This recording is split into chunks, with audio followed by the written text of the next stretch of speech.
শুক্রবার স্পেশাল রান্না নিয়ে আবারও চলে এসেছি আমি শ্রাবণী। আসসালামু আলাইকুম, আপনারা সকলে কেমন আছেন? আশা করি সকলে অনেক ভালো আছেন এবং সুস্থ আছেন। তো আজকে কিন্তু শুক্রবারের আগের দিন রাতে আমার রান্না শুক্রবারের কমপ্লিট, কারণ গ্যাসের এমন প্রবলেম। শুক্রবারে আরও গ্যাস থাকে না, তো রান্না তো করতে হবে, খেতে হবে। তো যার কারণে আমি রান্না আগের দিন রাতে করে রাখছি। তো সেই ব্লগটাই আজকে আমি শেয়ার করতেছি আপনাদের সঙ্গে।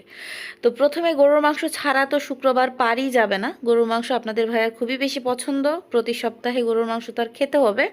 অনেক সময় দেখা যায় সপ্তাহে 2 দিনও গরুর মাংস খাওয়া হয়ে যায়, হয়তোবা একবারে খায় না, বারে বারে খায়, কিন্তু তার গরুর মাংস অনেক বেশি পছন্দ।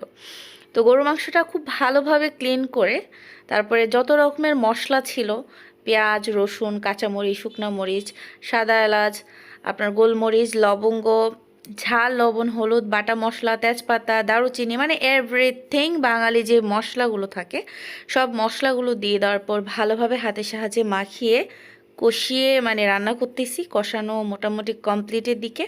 তো এখন ভালোভাবে আরও অনেকটা কষাবো। তো কষানোর পর আরও কিছুটা মানে পানি দিয়ে দিলাম, পানি দিয়ে আরও কষাবো, কারণ গরু মাংস অনেক হার্ড। ওটা হচ্ছে মাংসে যে পানি ছিল সেটা শুকানোর পর তারপরে আবার একটু পানি দিয়ে ওটাও শুকায়ে ফেলছি। তারপরে আপনার দিয়ে দিলাম আলু। তো আলুগুলা একদমই নতুন আলু, আর নতুন আলু কিন্তু ভেজে গরুর মাংস বলেন, মুরগির মাংস বলেন, দিলে কিন্তু অনেক বেশি মজা হয়। তো আপনাদের ভাইয়া কিন্তু আলু খুব বেশি পছন্দ করে, যদিও আমি খুব একটা গরুর মাংসতে মানে আলু ইউজ করি না। তো মাঝে মাঝে দেই যখন খেতে মন চায় আর কি। তো দেশি আলু ছিল একদম নতুন, তো দিয়ে দিলাম। দিয়ে দেওয়ার পর খুব ভালোভাবে ঝোল মানে একদম কষিয়ে ঝোল করে টালা জিরার গুঁড়া দিয়ে নামিয়ে নিয়েছি। আর আজকের গরু মাংসটা অনেক মজা ছিল। তো রেসিপি যদি ভালো লেগে থাকে অবশ্যই বাসায় ট্রাই করবেন। তো একটা দিয়ে তো আর হয় না, সঙ্গে আরও একটা আইটেমের প্রয়োজন হয়। তো এখানে বাঁধাকপি ভাজি রান্না করব। তো এখানে পেঁয়াজ, কাঁচামরিচ ভালোভাবে টেলে নিচ্ছি আস্ত জিরা দিয়ে।